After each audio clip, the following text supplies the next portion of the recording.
Good morning everyone. दोस्तों आज है 26 फरवरी 2022 और हम लोग करने वाले हैं द हिंदू न्यूज़पेपर के एनालिसिस। मेरा नाम है सितेंद्र चौधरी और रोज की तरह आपके लिए कुछ सिलेक्टेड टॉपिक्स मैं यहाँ पे लेके आया हूँ। एक बार ब्रीफली देख लेते हैं आज हम लोग कौन कौन से टॉपिक करने वाले हैं।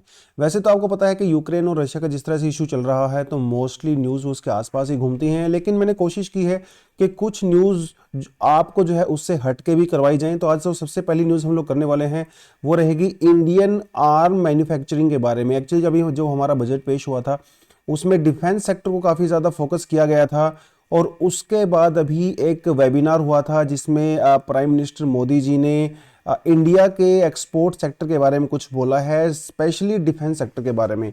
तो उसके बारे में थोड़ा सा देखेंगे क्योंकि खास इंपॉर्टेंट नहीं है। देखिए, जब तक ऐसा कोई पॉलिसी वगैरह नहीं ली जाती है ना, तो चीज़ें खास इंपॉर्टेंट होती नहीं है। हाँ, जब कंक्रीट पॉलिसी ली जाती है, सरकार उसके लिए कुछ बजट अलॉटमेंट करती है, कोई स्कीम वगैरह चलाई जाती है या कोई इन्वेस्टमेंट वगैरह कराई जाती है, तब वो टॉपिक आपके लिए काफ़ी इंपॉर्टेंट हो जाता है। तो मुझे नहीं लगता ज़्यादा इंपॉर्टेंट टॉपिक है, लेकिन फिर भी थोड़ा सा देखेंगे क्या है ये। रेस्क्यू ऑपरेशंस देखेंगे। देखिए, यूक्रेन के अंदर बहुत सारे इंडियंस अभी फंसे हुए हैं, स्टूडेंट फंसे हुए हैं। 18,000 से लेकर 20,000 के लगभग इंडियन स्टूडेंट हैं वहाँ पे। उनको रेस्क्यू करने का भी सरकार कुछ प्लान बना रही है, कुछ लोगों को रेस्क्यू किया भी जा रहा है। तो इसके बारे में थोड़ा सा यहाँ पे हम लोग कंसर्न हैं, देखेंगे क्या पूरा मामला है। Impact of Russia Ukraine crisis on India, देखिए ये थोड़ा सा आज हटके है। तो जो रशिया और यूक्रेन के बीच में जो इशू चल रहा है उससे अलग उसका इम्पैक्ट इंडिया के ऊपर क्या पड़ेगा, हमारे इंपोर्ट के ऊपर क्या पड़ेगा, एक्सपोर्ट के ऊपर क्या पड़ेगा, वो थोड़ा सा आज हम लोग यहाँ पे करेंगे। तो ये मुझे लगता है थोड़ा हटके है और इंपॉर्टेंट है, इसको हम लोग करेंगे।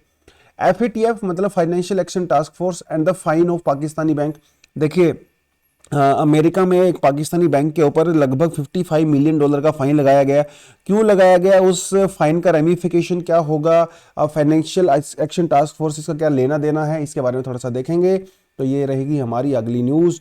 अगली जो न्यूज़ रहेगी that is going to about the CBI and the NSE। NSE का मतलब होता है नेशनल स्टॉक एक्सचेंज। देखिए, बहुत बड़ा घोटाला हुआ है नेशनल स्टॉक एक्सचेंज में, ठीक है, उसके बारे में थोड़ा सा बात करेंगे।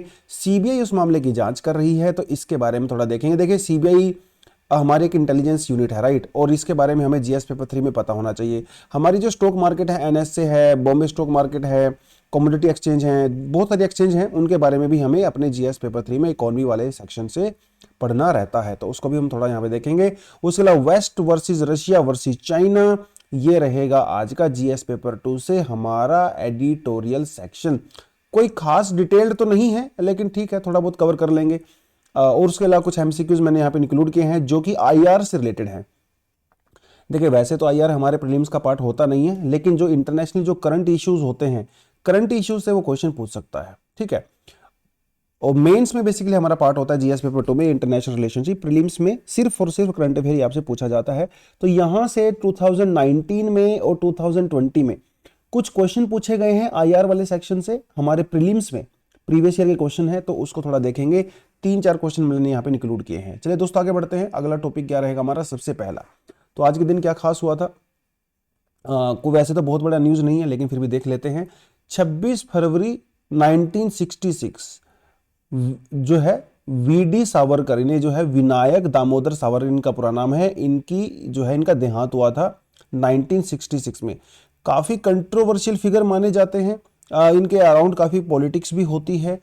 BJP जो सरकार है वो इनको अपना एक एक फिलोसफिकल कह सकते हो या आइडियोलॉजिकल इनको जो है मानती हैं, एक सोर्स मानती हैं अपनी BJP का, Jansangh and all that, RSS जो है इनको अपना आइडियोलॉजिकल फाउंडर भी मानती हैं। तो उसके अलावा ये हमारे फ्रीडम फाइटर भी रहे हैं डेफिनेटली। तो सबका देखें अपना तरीका होता है फ्रीडम फाइटिंग का। ये भी पूरी तरह से ब्रिटिशर्स के अगेंस्ट में थे, इनका तरीका कुछ अलग था। ऐसा भी कहा जाता है कि ये पहले ऐसे इंसान थे जिन्होंने हिंदुत्व वर्ड को जो है ओरिजिन किया, इसके बारे में इन्होंने फैलाव किया। इवन 2 नेशन थ्योरी जो कि एक हिंदू राष्ट्र होगा, एक मुस्लिम राष्ट्र होगा, उसके भी कहीं ना कहीं फाउंडर यही माने जाते हैं। तो ये जो चीज़ें हैं थोड़ा सा इनके आसपास घूमती हैं। पॉलिटिक्स में कुछ बुक्स में इन्होंने लिखी, काफ़ी इंपॉर्टेंट बुक्स लिखी। कमला एक का नाम था, काला पानी, ठीक है।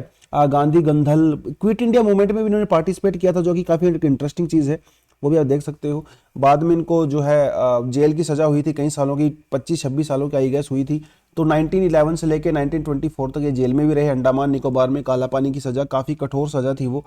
फिर बाद में जो है इनको वहाँ से छोड़ दिया गया कुछ रीजंस की वजह से, और कुछ कंडीशंस थी बेसिकली, उसकी वजह से इनको छोड़ दिया गया। तो ये जो थोड़ा सा यहाँ पे देख सकते हो काफ़ी कंट्रोवर्शियल फिगर रहे हैं, क्योंकि जो महासभा इन्होंने एस्टेब्लिश किया था, नाथुराम गोडसे भी उसी से एसोसिएटेड थे, तो ऐसा माना जाता है कि शायद इनके बीच में और उनके बीच में कुछ रिलेशन था। हालांकि नाथुराम गोडसे ने कैटेगोरिकली इस चीज़ को डिनाई किया था कि गांधी जी के असैसिनेशन में इनका किसी तरह का कोई हाथ है, तो उन्होंने पूरी तरह से डिनाई किया था। लेकिन ठीक है, लोगों को जो रिलेशन बनाना है वो बना सकते हैं, उसमें कोई दिक्कत नहीं। हाँ, और तो कुछ खास नहीं था आज के दिन में। अगर आपको पसंद नहीं है तो इसको आप पूरी तरह से छोड़ सकते हो, एग्जाम के लिए बिल्कुल भी इंपॉर्टेंट नहीं है। चलिए, पहली जो न्यूज़ आज आती है, हमारी खास न्यूज़ आती है, वो आती है देखिए, surprise enemy with Indian arms says PM. Prime minister Modi ji ने ये बात कही है, surprise enemy with the Indian weapons. देखिए होता क्या है, मतलब इसके पीछे थोड़ा रीज़न क्या है। मान लो आपने यूएसए से कोई वेपन इंपोर्ट किया है ना, अब वो सारी दुनिया को पता है कि भैया इंडिया ने यूएसए से क्या परचेज किया है, तो उसमें आप एनिमी को सरप्राइज नहीं कर सकते, क्योंकि वो ऑलरेडी तैयार है उसके लिए, राइट। जैसे हम लोगों ने रफेल मांगा है, और रफेल हम लोगों ने फ्रांस से इंपोर्ट किया है, तो पूरी दुनिया, जैसे चाइना, पाकिस्तान, जो कि हमारे एनिमीज हैं, उनको पूरी तरह से पता है भैया रफेल इनके पास है, रफेल को हम लोग इस तरह से टैकल करेंगे। लेकिन मान लो कोई इंडिजिनस कोई टेक्नोलॉजी हम लोगों ने डेवलप की है, कोई ऐसा वेपन डेवलप किया है जो कि दुनिया को हम लोगों ने अब बताया नहीं है, तो उस केस में हम एनिमी को पूरी तरह से सरप्राइज कर सकते हैं, क्योंकि वो उसके लिए तैयार ही नहीं है ना। ऐसा यूजुअली क्रिकेट में होता है, जो बॉलर होते हैं, जो बिल्कुल नए आते हैं, वो अपना डेब्यू करते हैं, उनके बारे में ज़्यादा लोगों को पता होता नहीं और वो काफ़ी सक्सेसफुल भी हो जाते हैं। तो जब तक नहीं पता होगा, तो इसका मतलब यही है कि इंडिया की जो आर्म्स जो इंडस्ट्री है हमारी, उसको हम लोग डेवलप करें, ताकि युद्ध के समय में, वॉर के समय में, क्राइसिस के समय में हम अपने दुश्मन को यहाँ पे सरप्राइज कर सकें। और सरप्राइज एलिमेंट युद्ध में बहुत इंपॉर्टेंट होता है। अगर आपको युद्ध जीतना रहता है, तो अगर आप उसको सरप्राइज करोगे तो उसको संभलने का मौका नहीं मिलेगा। कुछ कुछ इस तरह से बातें ये बोल रहे हैं। तो इनका कहना है कि डिफेंस सेक्टर को हम लोगों ने इंप्रूव करने के लिए बजट में काफ़ी ज़्यादा अलॉटमेंट दिया है।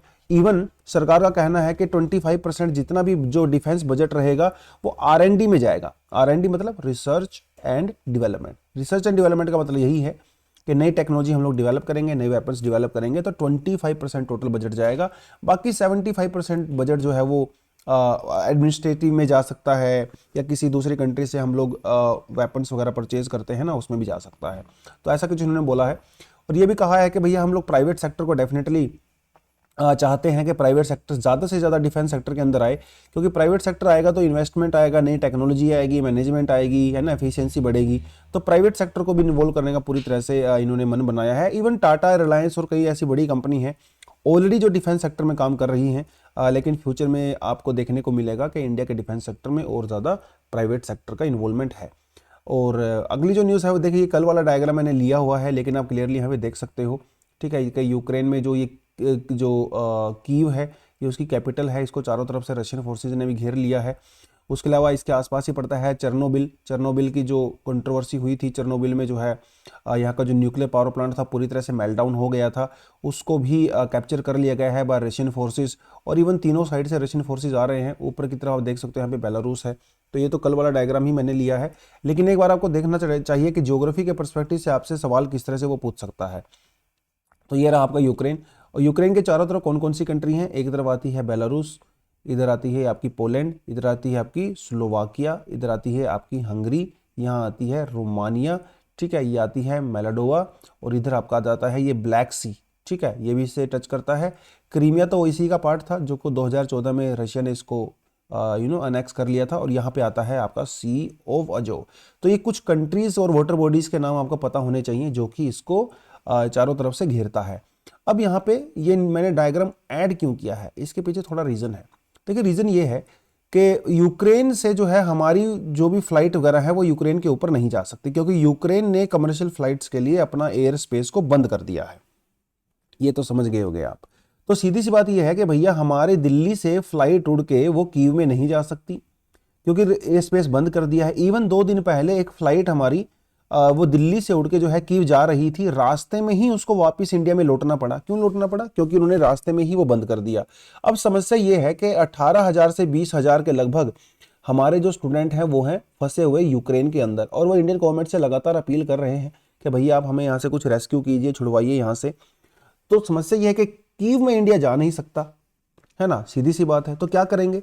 तो ये हो सकता है कि रोमानिया तक वो खुद आए। अब देखिए कीव से रोमानिया जो है 800 से 1000 किलोमीटर पड़ता है, तो रोमानिया के बॉर्डर तक वो आए और रोमानिया से हम उनको रेस्क्यू करें, ऐसी इस समय पॉसिबिलिटी नजर आती है।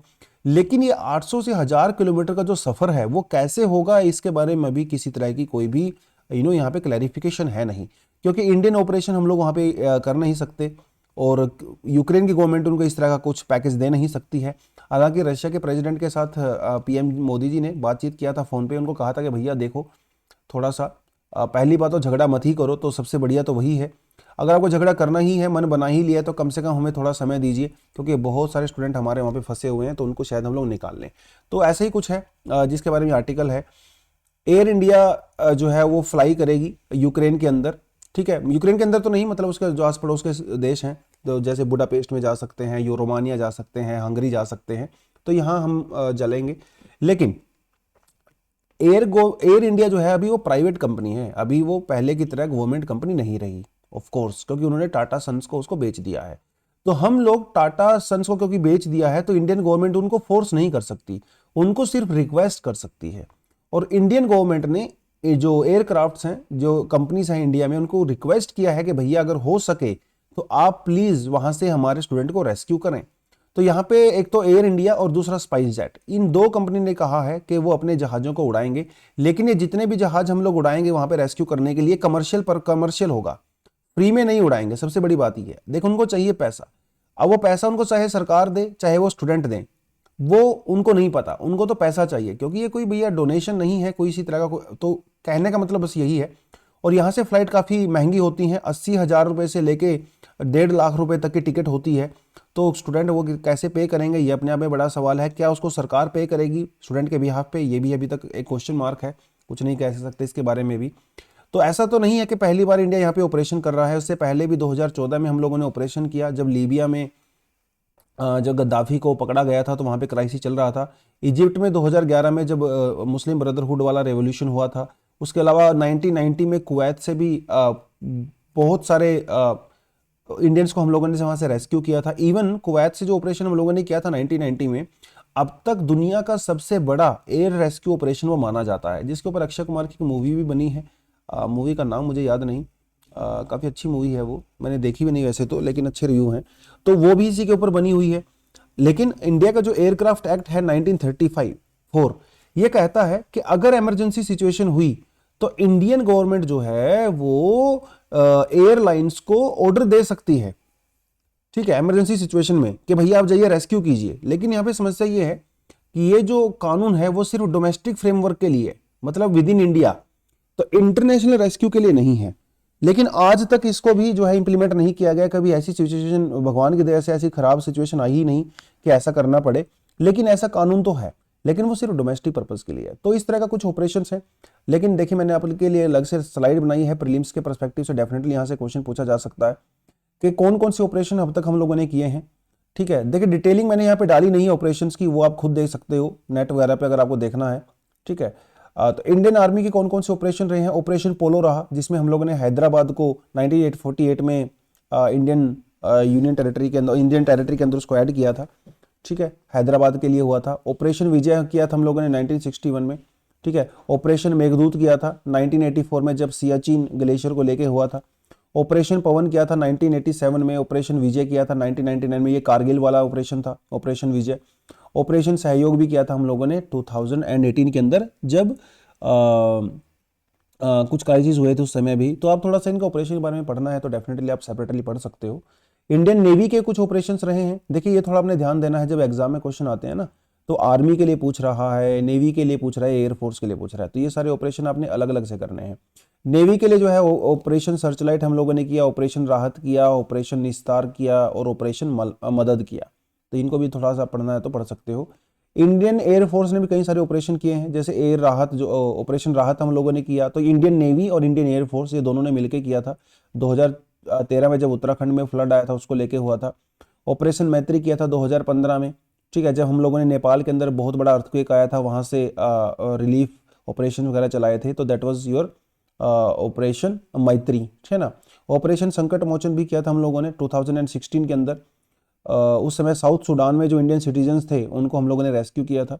2017 में ऑपरेशन इंसानियत किया था, इंसानियत, रोहिंग्या मुस्लिम्स को जो है राहत पहुंचाने के लिए, रिलीफ वगैरह, वो सब हम लोगों ने यहाँ पे किया था। ऑपरेशन बंदर भी हम लोगों ने किया था, ठीक है, इंडियन एयरफोर्स ने जो पुलवामा अटैक के बाद जो सिचुएशन हुई थी ना, उसके बारे में ऑपरेशन बंदर। तो ये कुछ ऑपरेशन है, आप डेफिनेटली कर सकते हो। ऑपरेशन तो और भी बहुत सारे हैं, सबकी लिस्ट तो मैं यहाँ पे नहीं दे सकता आपको, लेकिन जितना हो सकता था वो हम लोगों ने दिया है। आगे बढ़ने से पहले आज के देख लेते हैं एमसीक्यूज, क्योंकि इंटरनेशनल रिलेशनशिप में आजकल इतना कुछ हो रहा है यूक्रेन की वजह से। तो इस बार मुझे ऐसा लगता है कि कम से कम 3-4 क्वेश्चन आपसे आईआर के रिगार्डिंग कहीं ना कहीं घुमा फिरा के पूछेगा, चाहे वो मिडल ईस्ट को लेके हो, चाहे वो आपका साउथ चाइना सी को लेके हो, यूक्रेन के आसपास वाला इशू हो, Mediterranean ocean and all that. तो कुछ ना कुछ क्वेश्चन आपसे डेफिनेटली वो पूछेगा। 2018 और 2019 और 2020, ठीक है, उसमें कुछ आईआर के क्वेश्चंस पूछे गए थे, जैसा कि आप यहाँ पे देख सकते हो। तो आपने करना क्या है, आपने स्क्रीनशॉट लेना है, स्क्रीनशॉट लेके क्वेश्चंस को जो है आंसर लिखने हैं, और आंसर लिखोगे तो मैं देखूंगा कौन कौन से स्टूडेंट जो है सही आंसर दिया है, डिटेल आंसर दिया है। कल उन स्टूडेंट के नाम मैं यहाँ पे अनाउंस करूंगा, ठीक है। चलिए देख लेते हैं क्वेश्चन क्या है। Consider the following pairs. तो एक तरफ जो है इंटरनेशनल अग्रीमेंट की लिस्ट दी हुई है, और दूसरी तरफ दिया हुआ है कि भैया वो कौन से सब्जेक्ट के ऊपर था। आसान सा क्वेश्चन है, आराम से देख सकते हो, पूरी तरह से फैक्चुअल है। In which one of the following groups are the 4 countries member of the G20, ठीक है, आप ये देख सकते हो G20 के मेंबर, इंडिया तो डेफिनेटली इसका मेंबर है ही। Recently India signed a deal known as the action plan for the prioritisation and the implementation of the corporation area of the nuclear field. Which one of the following countries, कौन सी country के साथ हम लोगों ने ये एक plan sign किया था? Japan, Russia, UK and United states of America. तो ये क्वेश्चन पूछा गया था आपके यूपीएससी में। तो थोड़ा सा जो आईआर की न्यूज़ रहती है ना, उनको थोड़ा सा फैक्चुअली भी देखा करो, क्योंकि आईआर के रिगार्डिंग क्वेश्चन इस तरह से पूछ लेता है वो, कोई डील भैया कहीं पे हुई है, या कोई वाटर बॉडी है, कोई कंट्री है, उसके आसपास कौन कौन सी बाउंड्री शेयर होती हैं, है ना, उस तरह की चीज़ें, या कोई खास ऐसा कोई टेररिस्ट ऑर्गेनाइजेशन है, या कोई खास ऐसी दूसरी ऑर्गेनाइजेशन है जो काफ़ी ज़्यादा न्यूज़ में थी, वो इतना प्रीलिम्स के लिए आपको पता होना चाहिए। चाहे डिटेलिंग में आप ना भी जाओ, लेकिन कम से कम ऊपर तौर से आपको नाम तो पता होने चाहिए। नाम पता होगा ना, तो वो भी मेरे ख्याल से एग्जाम में वहाँ से क्वेश्चन को फंसा देता है कई बार। जैसे बोको हरम के लिए क्वेश्चन पूछा गया था, है ना, it was recently news and all that, तो वो इस तरह का क्वेश्चन पूछ सकता है। ये जो लिया है न्यूज़, वो किस लिए लिया है? देखिए, यूक्रेन के अंदर जो क्राइसिस चल रहे हैं इंडिया में, अलग अलग सेक्टर में उसका अलग अलग इम्पैक्ट यहाँ पे देखने को मिलेगा, ठीक है, कोई इसमें कोई डाउट नहीं है, क्योंकि इंडिया जो है यूक्रेन के साथ भी और रशिया के साथ भी हमारा अच्छा खासा ट्रेड रिलेशनशिप भी है, ठीक है, कुछ खास कैटेगरी में। तो डेफिनेटली जब वहाँ पे रिलेशन खराब हो रहे हैं उनके आपस में, तो इंडिया में कुछ ना कुछ तो इम्पैक्ट पड़ेगा ही। तो हमारी कॉफ़ी के ऊपर इम्पैक्ट पड़ेगा, ठीक है, और इंडिया हमारी जो कोल सप्लाई है उसके ऊपर इम्पैक्ट पड़ेगा, और जो है कई तरह की चीज़ों पर यहाँ पे इम्पैक्ट पड़ने वाला है, थोड़ा उसके बारे में ही है। तो तीनों आर्टिकल को मैंने एक साथ कंबाइन कर दिया है आप क्लियरली, जैसा कि यहाँ पे देख सकते हो। तो भैया जब 1992 में जब रशिया का डिसइंटीग्रेशन हुआ, तो बहुत सारी कंट्री रशिया से अलग हो गई, जिन्हें CIS कंट्रीज कहते हैं। तो इनके साथ हमारा ट्रेड रिलेशनशिप है और खासकर कॉफ़ी को लेके। तो इंडिया में जो है कॉफ़ी पैदा होती है कहाँ पे? कर्नाटका में, चिकमंगलुरु डिस्ट्रिक्ट में, जो कि बाबा बुदान हिल्स है, वहाँ पे कॉफ़ी की जो है बाबा बुदान हिल्स, आप अपने एटलस में भी देख सकते हो, चिकमंगलुरु डिस्ट्रिक्ट कर्नाटका, वहाँ से काफ़ी ज़्यादा कॉफ़ी हम लोग, कॉफ़ी प्लांटेशन है वहाँ पे करते हैं, कॉफ़ी प्रोड्यूस करते हैं और उसको एक्सपोर्ट करते हैं दूसरी कंट्री में। और हमारे यहाँ पे 2 वैरायटीज़ पाई जाती हैं कॉफ़ी की, ये आप सबको पता होगा, है ना। एक का नाम है अरेबिका, अरेबिका। दूसरी का नाम क्या है मैं नहीं बताऊंगा, आप कमेंट सेक्शन में बताओगे कि दूसरी कैटेगरी का नाम क्या है। इंडिया में दोनों ही पैदा होती हैं, अरेबिका और दूसरे वाली भी, ठीक है। तो इसको हम लोग करते हैं एक्सपोर्ट। तो काफ़ी ज़्यादा हम लोग यूक्रेन में और रशिया में एक्सपोर्ट करते हैं। 75% जो हमारा कॉफ़ी है जो कि इन 2 कंट्रीज में जाता है वो तो रशिया में जाता है, और 20% जो है वो यूक्रेन में जाता है। देखिए, ये हमारी टोटल कॉफ़ी का एक्सपोर्ट नहीं है, ये इन 2 कंट्री का एक्सपोर्ट है, ठीक है। कहीं ऐसा मत समझ लेना कि इंडिया का टोटल कॉफ़ी का 75% ऑस्ट्रेलिया में इसमें जाता है, रशिया में, ऐसा नहीं है। जो इन 2 कंट्री में जाता है उसकी बात हम लोग कर रहे हैं। तो डेफिनेटली जब क्राइसिस आएगा तो इसके इम्पैक्ट पड़ेगा ही। और जो हमारे यहाँ पे कॉफ़ी ग्रोवर्स हैं, जो कॉफ़ी ग्रो करते हैं, प्रोड्यूस करते हैं, भैया उनमें काफ़ी ज़्यादा चिंता है कि भैया अब कैसे पैसा कमाएंगे, कैसे हमारा एक्सपोर्ट होगा। तो डेफिनेटली इम्पैक्ट यहाँ पे होने वाला है। उसके अलावा हम लोग कुछ कोल, जो हम लोग कोल, जैसे हमारे इंडिया में जो Indian captive power producing association है, ICPPA, इसका कहना है कि हम लोग एनर्जी के लिए भी यूक्रेन और रशिया के ऊपर कुछ हद तक डिपेंड करते हैं, क्योंकि कुछ कोल हम वहाँ से इंपोर्ट करते हैं और कोक भी इंपोर्ट करते हैं, देखिए कोक क्या है। जो हम लोग आयरन ओर की स्मेल्टिंग करते हैं और आयरन ओर से स्टील प्रोड्यूस करते हैं और आयरन प्रोड्यूस करते हैं, वहां पे कोक का यूज होता है। कोक का यूज मतलब देखिए इन द सेंस इस तरह से कुछ होता है, आप इस तरह से देख, जैसे कोई फर्नेस है ना, फर्नेस एक चिमनी होती है, फर्नेस होता है। तो इस फर्नेस में हम लोग क्या करते हैं, आयरन ओर ऐड करते हैं। अब आयरन ओर के अंदर तो भैया बहुत सारी इंप्योरिटीज होती हैं, राइट। आयरन ओर हम यहाँ पे ऐड करते हैं, तो आयरन ओर के साथ साथ क्या ऐड किया जाता है, कोक ऐड किया जाता है और लाइमस्टोन ऐड किया जाता है। तो उसकी फिर इनको जलाया जाता है और उसको जलाने के बाद जो इंप्योरिटीज हैं वो अलग हो जाती हैं और प्योर आयरन अलग से रह जाता है। तो ये कोक क्या है, देख कोक जो है ना वो कोल नहीं होता, जैसे हम लोग कोल माइनिंग करके निकालते हैं ना, वो इस तरह का कोल नहीं होता है। जब उस कोल को अब्सेंस ऑफ ऑक्सीजन या फिर बहुत ही लो क्वांटिटी ऑफ ऑक्सीजन में बर्न किया जाता है तो वो कोक बनता है। तो कोक जो है वो कोल से ज्यादा प्योर होता है और कोक के अंदर जो ऐश कंटेंट है वो भी काफी कम होता है और कार्बन कंटेंट काफी कम होता है। तो हम यहां पे डायरेक्ट कोल ऐड नहीं करते हैं, हम यहां पे कोक ऐड करते हैं। और कोक की कोल से कोक बनाने की जो टेक्नोलॉजी होती है वो थोड़ी सी एडवांस होती है और इंडिया इसीलिए जो है कोक के लिए वेस्टर्न कंट्रीज के ऊपर या कहीं इंपोर्ट के ऊपर डिपेंड करता है। तो काफ़ी सारा कोक हम लोग रशिया से, यूक्रेन से इंपोर्ट करते हैं, जिसकी वजह से हमारी जो आयरन स्टील इंडस्ट्री है वो डिपेंड करती है। तो अभी वहाँ पे जो झगड़ा हो रहा है उसकी वजह से कोक का जो डेफिनेटली इंपोर्ट कम होगा और ये दिक्कतें यहाँ पे आएंगी। और फिर होगा क्या, उसकी वजह से जो एनर्जी प्राइसेस हैं वो डेफिनेटली हाई होंगे। और आपको पता ही है कि जो नेचुरल गैस है उसके लिए यूक्रेन और रशिया जो काफ़ी बड़े सोर्स होते हैं। तो पूरी दुनिया में जब क्राइसिस आएगा, एनर्जी क्राइसिस, तो डेफिनेटली इंडिया का भी उसके ऊपर इम्पैक्ट यहाँ पे पड़ने वाला है। दूसरी बड़ी बात यहाँ पे ये है कि अभी रशिया के ऊपर सैंक्शंस लगा दिए गए हैं यूरोपियन कंट्रीज के द्वारा, अमेरिका के द्वारा। तो अब इंडिया क्या करेगा, अब इंडिया डेफिनेटली डॉलर में तो ट्रेड नहीं कर सकता क्योंकि बैंकों को सैंक्शन लगा दिए हैं। तो इंडिया कैसे अभी ट्रेड करेगा, तो इंडिया जो है रुपी पेमेंट से उसको वहां पे ट्रेड कर सकता है। तो इंडिया का जो ट्रेड मैकेनिज्म है रशिया के साथ, डेफिनेटली वो भी यहाँ पे काफी इंपैक्ट होने वाला है। अब ये रुपी में कितना सक्सेसफुल होता है कितना नहीं होता है वो एक अलग बात है। उसके अलावा हम लोग रशिया से काफी फर्टिलाइजर भी इंपोर्ट करते हैं। फर्टिलाइजर इंडस्ट्री भी रशिया के ऊपर हमारी काफ़ी हद तक डिपेंड करती है। तो भैया जब रशिया से हम लोग फर्टिलाइजर मंगवाते हैं तो रशिया को किस में पेमेंट करते हैं, डॉलर में करते हैं ना। अब रुपए में तो पेमेंट नहीं कर सकते, डॉलर इंटरनेशनल करेंसी है। अब डॉलर को, अब ऐसा भी नहीं है कि हम लोग उनको कैश देते हैं डॉलर, है ना, बैंकों के थ्रू ही होता है ना सारा ट्रेड। तो और बैंकों के ऊपर बैन लगा दिए गए, बैंकों के ऊपर सैंक्शंस लगा दिए गए। तो अगर इंडिया को, पहली बात तो इंडिया को वहां से फर्टिलाइजर मंगवाना बड़ा मुश्किल हो जाएगा क्योंकि वहां पे वॉर चल रहा है। तो एक तो समस्या ये हो जाएगी। दूसरी बात, अगर मान लो बाई चांस आपने मंगवा भी लिया तो ट्रेड कैसे करोगे, उनको पैसा कैसे दोगे। तो ये कुछ इंपैक्ट डेफिनेटली यहाँ पे इंडिया के ऊपर उसके पड़ने वाले हैं। दूसरी बात, ईरान के साथ भी हमारा ट्रेड होता है। ईरान जो है वो 2019 की जब अगर हम बात करें तो इंडिया का जो है थर्ड लार्जेस्ट वो ट्रेडर हुआ करता था यूरिया। तो अब जब रशिया से फर्टिलाइजर नहीं आएगा तो कहाँ से आएगा, ईरान से आएगा। तो कहीं ना कहीं से तो भरपाई करनी ही पड़ेगी।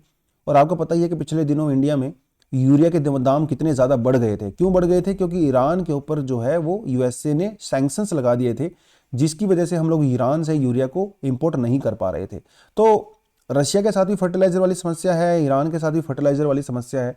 तो इसका समाधान क्या निकलेगा, देखिए ये तो हम लोग नहीं कह सकते कि 100% क्या समाधान होगा, लेकिन एक तरीका होता है, रुपी पेमेंट कर सकते हो। लेकिन रुपी इतनी स्ट्रॉन्ग करेंसी है नहीं, तो इसलिए कंट्री जो है अवॉइड करती हैं रुपी के अंदर ट्रेड करने में। लेकिन वही है, मजबूरी है तो क्या ही कर सकते हैं, है ना। तो ये जो डिसरप्शंस हुई हैं, हाई प्राइस हुए हैं और फॉरेक्स यानी कि फॉरेन रिजर्व जो एक्सचेंज हमारा है उसके अंदर जो डिसरप्शंस हुई हैं, वोलेटिलिटीज़ हुई हैं, उनको टैकल करने के लिए कुछ चीज़ें हैं। तो यहाँ पे कई सारे डायमेंशन हम लोगों ने कवर किया। फर्टिलाइजर इंडस्ट्री, ईरान और रशिया, उसके अलावा हमारी जो इम्पोर्टेड जो कोल होता है या कोक होता है उसके लिए भी हम डिपेंड करते हैं, और कॉफ़ी। तो इन 3 सेक्टर की यहाँ पे बात की गई है, कॉफ़ी, फर्टिलाइजर, ठीक है, कॉफ़ी, फर्टिलाइजर और कोक। तो ये तीनों चीज़ें आप अपने एग्जाम के पर्सपेक्टिव से अपने मेंस के आंसर में मेंशन डेफिनेटली कर सकते हो। तो इम्पैक्ट तो इंडिया के ऊपर भी पड़ रहा है, इसलिए शायद मोदी जी ने बात भी किया था उनसे कि भैया लड़ाई करने से किसी का कोई बेनिफिट होने वाला है नहीं, है ना, वो अलग बात है। खैर आगे बढ़ते हैं। तो पाकिस्तान का बैंक है पाकिस्तान नेशनल बैंक, जैसे इंडिया में है ना एसबीआई, ऐसी तरह से पाकिस्तान का है पाकिस्तान नेशनल बैंक। इसकी एक ब्रांच है यूएसए के अंदर। तो यूएसए वाली जो ब्रांच है उसके ऊपर जो है $55 मिलियन का लगा दिया गया है फाइन। ये फाइन क्यों लगाया गया, क्योंकि उनका कहना है कि ये बैंक जो है ना वो मनी लॉन्ड्रिंग के अंदर जो है इन्वॉल्व है और मनी लॉन्ड्रिंग के अगेंस्ट में कोई भी सख्त एक्शन नहीं ले रहा है। इसकी वजह से उसके ऊपर लगा दिया गया है क्या, $55 मिलियन का। बेचारों के पास पहले ही पैसा नहीं था, वो इमरान खान इधर उधर हाथ में कटोरा लेके घूमते रहते हैं, पैसा दे दो, और रही कई कसर जो है यूएसए ने पूरी कर दी फाइन लगा के। वैसे भी आपको पता है कि पाकिस्तान जो है वो FATF की ग्रे लिस्ट में है। ग्रे लिस्ट का मतलब यही होता है कि जो कंट्री अपने यहाँ पे मनी लॉन्ड्रिंग करती हैं, टेररिस्ट फाइनेंसिंग करती हैं और टेररिस्ट ऑर्गेनाइजेशंस को फंड करती हैं, उनको जो है ग्रे लिस्ट में रखा जाता है। कई सारे ट्रांजैक्शंस यहाँ पे बंद कर दिए जाते हैं, वो सारी की सारी चीज़ें हैं। तो पहले से ही ये ग्रे लिस्ट में है, और इस तरह के अगर एक्शन लेंगे तो डेफिनेटली ब्लैक लिस्ट में भी जा सकता है। कल भी मैंने आपको बताया था कि पाकिस्तान के ब्लैक लिस्ट में जाने के बहुत ज़्यादा चांसेस हैं। देखना रहेगा आगे वो क्या उसमें अपना मामला होता है। FATF के बारे में ऑलरेडी मैं आपको काफ़ी पहले भी बता चुका हूँ। FATF जो है वो कई सारी कंट्रीज़ हैं, जैसे अभी प्रेजेंटली अगर आप देखो तो उसमें 39 कंट्रीज़ आती हैं। तो 39 कंट्रीज़ का एक ग्रुप है FATF, और इसका हेडक्वार्टर कहाँ है? वो है पेरिस के अंदर, ठीक है। 1989 में इसको फॉर्म किया गया था, एस्टेब्लिश किया गया था बाय G7 समिट कंट्रीज जो है G7, लेकिन बाद में इसमें जो है 39 कंट्रीज हो गई। इंडिया भी इसका एक पार्ट है डेफिनेटली। और ये क्या करता है? ये उन ऑर्गेनाइजेशंस के ऊपर, कंट्रीज के ऊपर नजर रखता है जो कि मनी लॉन्ड्रिंग के अंदर इन्वॉल्व होती हैं। एक्चुअली इसकी जो शुरुआत है ना वो मनी लॉन्ड्रिंग के लेके ही हुई थी। बाद में इसमें हम लोगों ने टेररिस्ट फाइनेंसिंग को भी जोड़ दिया, और जो दूसरी थ्रेट होते हैं। तो पाकिस्तान को रखा गया है ग्रे लिस्ट के अंदर, है ना, बस ये थोड़ा आपको ध्यान रखना है।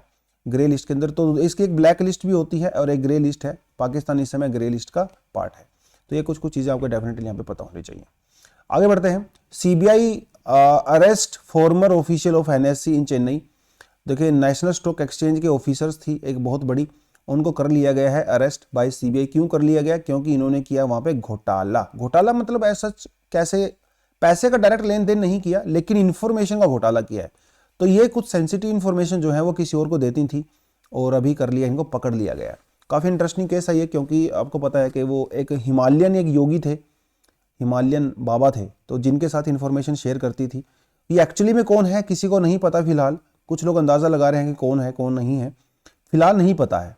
कुछ लोग कहते हैं कि हिमालय में रहते हैं बाबा, ये बाबा। कुछ कहते हैं कि नहीं, हिमालय में नहीं रहते, वो NSE की कंपनी में ही काम करते हैं। और कुछ कहते हैं कि वो सेबी में ही काम करते हैं। अभी पता नहीं है प्रॉपर, लेकिन जानना रहेगा कि क्या है। तो बेसिकली जो इन्होंने सेंसिटिव इन्फॉर्मेशन वगैरह शेयर किया, तो ये फाइनेंशियल फ्रॉड के अंदर आता है, और CBI के पास पूरी पावर होती है कि वो फाइनेंशियल फ्रॉड को जो है वो उसको टैकल कर सकता है। तो थोड़ा सा आपको पता होना चाहिए NSE के बारे में। NSE जो है वो 1992 में फॉर्म हुआ था, और उसी साल जो है सेबी भी को भी हम लोगों ने फॉर्म किया था। क्यों? देखिए, क्योंकि 1991 में हम लोगों ने LPG रिफॉर्म किए थे, राइट। अपनी कंट्री को ओपन किया था, लिबरलाइज किया था, तो फॉरेन कंट्री ने इंडिया में इन्वेस्टमेंट करना शुरू किया था। तो डेफिनेटली इंडिया का जो स्टॉक एक्सचेंज है वो भी काफ़ी ज़्यादा ग्रो हुआ। तो उसी समय इंडिया को जरूरत पड़ी कि हम लोगों, हमारे यहाँ पे सेबी भी होना चाहिए जो कैपिटल मार्केट को रेगुलेट करे। तो इसलिए उस समय ये सारी चीज़ें हुई थी। और ये NSE जो है इंडिया का पहला ऐसा स्टॉक एक्सचेंज है जो कि फुल्ली कंप्यूटराइज्ड था। ये काफ़ी इंपॉर्टेंट है, यहाँ पे आपको पता होना चाहिए। तो 1992 में तो ये इसको फाउंडेशन हुआ था इसका, लेकिन 1994 में इसने पूरी तरह से ऑपरेशन करना स्टार्ट किया था। मुंबई में इसका हेडक्वार्टर है ऑफ कोर्स, ठीक है। और दुनिया का 11th लार्जेस्ट स्टॉक एक्सचेंज है मार्केट कैपिटलाइजेशन के हिसाब से। $3 ट्रिलियन से भी ज़्यादा का ट्रेड यहाँ पे घुमा फिरा के होता है। चलिए, आज का दोस्तों जो एडिटोरियल है वो कहता है कि inflection point for the West led global order. देखिए, मतलब क्या है वेस्ट लेड का? वेस्ट में यहाँ पे आप जो है यूरोप को बोल सकते हो, अमेरिका को बोल सकते हो, इसे इन्हें वेस्ट कंट्रीज कहते हैं, ठीक है। वेस्ट कंट्रीज कहते हैं। तो उनका जो ग्लोबल ऑर्डर है, देखिए दुनिया में काफ़ी समय से, इवन कॉलोनाइजेशन के समय से ही वेस्ट कंट्री डोमिनेट करती हैं, है ना। चाहे वो किसी तरह कोई भी चीज़ हो, चाहे वो पॉलिटिक्स हो, चाहे वो ट्रेड हो, चाहे डिफेंस हो। तो दुनिया में जो इस समय जो ऑर्डर है, जो इस समय ऑर्गेनाइजेशंस हैं, उनको जो है यही लोग लीड करते हैं। अमेरिका या यूरोप, है ना, वो लीड करते हैं। तो इस आर्टिकल में कहना है कि भैया उसके ऊपर आ गया है क्वेश्चन मार्क। देखिए, अभी क्योंकि नई पावर उभर के आ गई हैं, है ना, रशिया यहाँ पे है, चाइना यहाँ पे है, इंडिया यहाँ पे है। तो ऑलरेडी जो एस्टेब्लिश ऑर्डर था, जिससे मान लो आप इसमें वर्ल्ड बैंक का एग्जांपल दे सकते हो, आप इसमें यूनाइटेड नेशन का एग्जांपल दे सकते हो, आप इसमें IMF का एग्जांपल दे सकते हो। तो ये जो वर्ल्ड ऑर्डर सेट किया हुआ है वो इन्होंने किया था, लेकिन अभी इसके ऊपर जो है थोड़ा आ गया है थ्रेट। तो उसको लेके ही ये पूरा एक एडिटोरियल है, छोटा सा एडिटोरियल है, कोई खास इसमें एज सच डिटेल्ड इन्फॉर्मेशन भी नहीं है, लेकिन जितना है उसको देख लेते हैं। देखिए, यूक्रेन के ऊपर रशिया ने कर दिया है अटैक, डेफिनेटली फुल फ्लैज। पहले लोगों को ऐसा लग रहा था कि शायद वो यूक्रेन के जो ईस्टर्न साइड में 2 प्रोविंस हैं छोटे छोटे, उनके ऊपर अटैक करेगा, लेकिन रशिया ने जो है पूरे यूक्रेन के ऊपर ही अटैक कर दिया अनफॉर्चुनेटली। तो ये तो बहुत अनफॉर्चुनेट इंसिडेंट खैर हुआ ही है। लेकिन रशिया ने कहा है कि वो यूक्रेन से बात करने के लिए पूरी तरह से तैयार है, लेकिन वो बात तभी करेगा जब यूक्रेन की आर्मी अपने हथियारों को डाल देगी। भैया ये तो कैसी पागलों वाली बातें हैं ना, क्यों डालेंगे हथियार? मतलब आप उनको मारते रहो और वो हथियार डाल देंगे, ऐसा पॉसिबल नहीं है। रशिया का कहना है कि मैंने उसके ऊपर अटैक इसीलिए किया है क्योंकि यूक्रेन जो है वो न्यूक्लियर वेपन्स को वेस्ट से लेने की कोशिश कर रहा था, अमेरिका से लेने की कोशिश कर रहा था। हालांकि इसमें कोई ज़्यादा दम है नहीं बात में, लेकिन ठीक है, सबके अपने रीजंस होते हैं। रशिया का यह भी कहना है कि नाटो जो है, यूक्रेन नाटो को ज्वाइन कर लेता। अगर यूक्रेन नाटो को ज्वाइन कर लेता तो अमेरिका की जो फोर्सेज हैं, जो न्यूक्लियर वेपन्स हैं, वो बिल्कुल रशिया के बॉर्डर पे आ जाते। तो मैंने अपने आप को सेल्फ प्रोटेक्शन करने के लिए किया है। देखिए, चाहे आप आर्गुमेंट कुछ भी दें, लेकिन फिलहाल जिसका आउटकम है वो यही है कि लड़ाई हो रही है, इनोसेंट जो लोग हैं वो मारे जा रहे हैं, और जो है इसकी वजह से वेस्ट, और वेस्ट मतलब यूरोप, अमेरिका और रशिया, ठीक है, इनके बीच में जो है काफ़ी ज़्यादा टेंशन हो रही है ना। इसमें किसी तरह कोई डाउट नहीं है। तो सैंक्शंस लगाए जा रहे हैं बार बार। उन सैंक्शंस क्या क्या, कौन कौन से सैंक्शंस हैं, क्या रिस्पॉन्स है रशिया, वो सारा थोड़ा देख लेते हैं एक बार। देखिए, कई सारे ऐसे बैंक हैं, रशियन बैंक्स, जिनके ऊपर पूरी तरह से बैन लगा दिए गए यूरोप के अंदर, तो वो ट्रेड वगैरह नहीं कर सकते, उनके अकाउंट्स वगैरह को सीज कर दिया गया है। उसके अलावा कई ऐसे बड़े बड़े बिजनेसमैन हैं रशिया के अंदर जो कि व्लादिमीर पुतिन के काफ़ी क्लोज हैं, उनको, उनके बैंक्स को जो है, जो उनके अकाउंट वगैरह थे, उनको भी सीज कर दिया गया है, और वो पैसा वैसा नहीं निकाल सकते डेफिनेटली। तो इस तरह के कुछ सैंक्शंस लगाए गए हैं। उसके अलावा ऑलरेडी हम लोग काफ़ी अच्छे से पढ़ चुके हैं कि नोड 2 जो पाइपलाइन है, जो कि रशिया से जर्मनी जा रही है, उसको जो है जर्मनी ने कैंसिल आउट कर दिया है फिलहाल के लिए, और लाइसेंस उसका बंद कर दिया गया है। तो 11-12 बिलियन डॉलर का खर्चा करके भैया ऑलरेडी वो उसको पाइपलाइन को बनाया था। इसको लेके पहले ही काफ़ी कंट्रोवर्सी चल रही थी, लेकिन अभी ये ठंडे बस्ते में जा चुका है। तो मतलब इतनी बड़ी पाइपलाइन अभी स्टार्ट नहीं होगी। तो एक तो ये चीज़ें हो गई। दूसरी चीज़ें ये है कि नाटो को तो आपको पता ही है, और जर्मनी नाटो का मेंबर है ही, और नाटो कंट्री जो है वो जर्मनी को बोल रही थी बार बार कि आप जो है यूक्रेन की जो फोर्सेज हैं उनको वेपन दीजिए, लेकिन जर्मनी मना कर रहा था।